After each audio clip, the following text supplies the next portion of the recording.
ഒരു കളിക്കുന്ന ഗ്രൗണ്ട് അത് ഫിഫയുടെ സ്റ്റാൻഡേർഡ്സ് മീറ്റ് ചെയ്യുന്ന ഗ്രൗണ്ട് ആയിരിക്കണം. അങ്ങനെ ഗ്രൗണ്ട് നമുക്കുണ്ടോ? ഇത് കൊച്ചിയിലെ ഗ്രൗണ്ടിൽ കളിക്കാൻ കൊള്ളില്ല എന്ന് നാഷണൽ ഫുട്ബോൾ അസോസിയേഷൻ കഴിഞ്ഞ ദിവസമാണ് പറഞ്ഞിരിക്കുന്നത്. നമ്മളേറ്റവും മികച്ച സ്റ്റേഡിയം എന്ന് പറയുന്നത് കലൂരിലെയാണ്. അത് കളി നടത്താൻ കൊള്ളില്ല എന്ന് നമ്മളുടെ ഫുട്ബോൾ അസോസിയേഷൻ തന്നെയാണ് 2 ദിവസം മുമ്പാണ് അവരത് പറഞ്ഞിരിക്കുന്നത്. അപ്പോൾ ഫിഫയുടെ സ്റ്റാൻഡേർഡ്സിനനുസരിച്ച് അപ്ഗ്രേഡ് ചെയ്യണ്ടേ? അത് ഒരു ദിവസമൊന്നും അല്ലെങ്കിൽ അത്ര എളുപ്പത്തിൽ നടക്കുന്ന കാര്യമാണോ? ഇങ്ങനെയുള്ള ഒരുപാട് ക്വസ്റ്റ്യൻസ് അതിനകത്തുണ്ട്.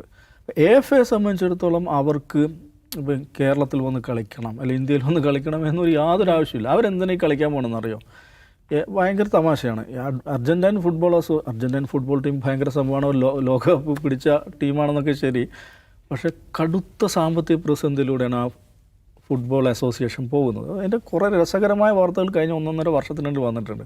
പുല്ല് മുളച്ച് കിടക്കുന്ന അവിടുത്തെ മൈതാനങ്ങളെക്കുറിച്ച്, അവരുടെ സ്റ്റാഫിന് ശമ്പളം കൊടുക്കാൻ പറ്റാഞ്ഞിട്ട് സ്റ്റാഫിനെ പിരിച്ചുവിട്ടത്, ചില ആളുകൾക്ക് മെസ്സി തന്നെ പോക്കറ്റിൽ നിന്ന് പൈസ എടുത്തു കൊടുത്ത കഥകളൊക്കെ ഉണ്ട്. അപ്പോൾ അർജൻറ്റീന മൊത്തത്തിൽ വലിയ സാമ്പത്തിക പ്രതിസന്ധിയിലൂടെ ഇൻഫ്ലേഷനിലൂടെയാണ് കടന്നു പോകുന്നത്.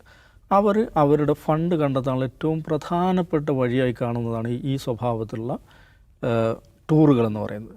അപ്പോൾ അതിന് അവർ മേടിക്കുന്ന അപ്പിയറൻസ് ഫീ ആണ് അവരുടെ ഏറ്റവും പ്രധാനപ്പെട്ട സാമ്പത്തിക ഇപ്പോഴത്തെ ഒരു റവന്യൂ മോഡൽ എന്ന് പറയുന്നത്. ഈ കൊടുക്കുന്ന പൈസയുടെ 70% അപ്പിയറൻസ് ഫീ ആയിട്ടാണ് പോകുന്നത്, മനസ്സിലാക്കണം. അപ്പോൾ അവരെ സംബന്ധിച്ച് അപ്പിയറൻസ് ഫീ എത്രയും ബാർഗൈൻ ചെയ്യാൻ പറ്റും. കാരണം അവരിപ്പോൾ ലോകകപ്പ് കൈപ്പിടിച്ചുകൊണ്ടിരിക്കുന്ന മെസ്സിയുടെ ടീമാണ്. അപ്പോൾ മെസ്സിയെ എന്ന ബ്രാൻഡിനെ വിറ്റുകൊണ്ട് പൈസ ഉണ്ടാക്കുക എന്നുള്ളത് മാത്രമാണ് അവരുടെ ലക്ഷ്യം.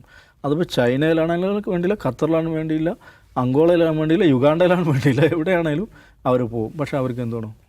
കാശ് വേണം. അവർ ഈ പറയണ സ്റ്റാൻഡേർഡ്സ് എല്ലാം മീറ്റ് ചെയ്യണം. അതുകൊണ്ട് ആ പൈസ നമ്മൾ കൊടുത്താൽ, ആ പൈസ കൊടുത്ത് ഈ സ്റ്റാൻഡേർഡ്സ് മീറ്റ് ചെയ്താൽ അവർ വരും.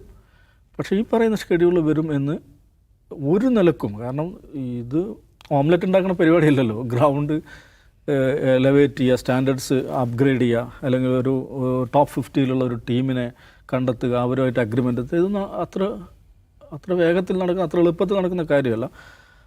അതുകൊണ്ട് മന്ത്രിയോ അല്ലെങ്കിൽ സ്പോൺസർ കമ്പനിയുടെ MDയും അവരിങ്ങനെ അവർ ആത്മവിശ്വാസം പറയുന്നുണ്ട്. അത് നടക്കുമെന്ന് എനിക്ക് തോന്നുന്നില്ല.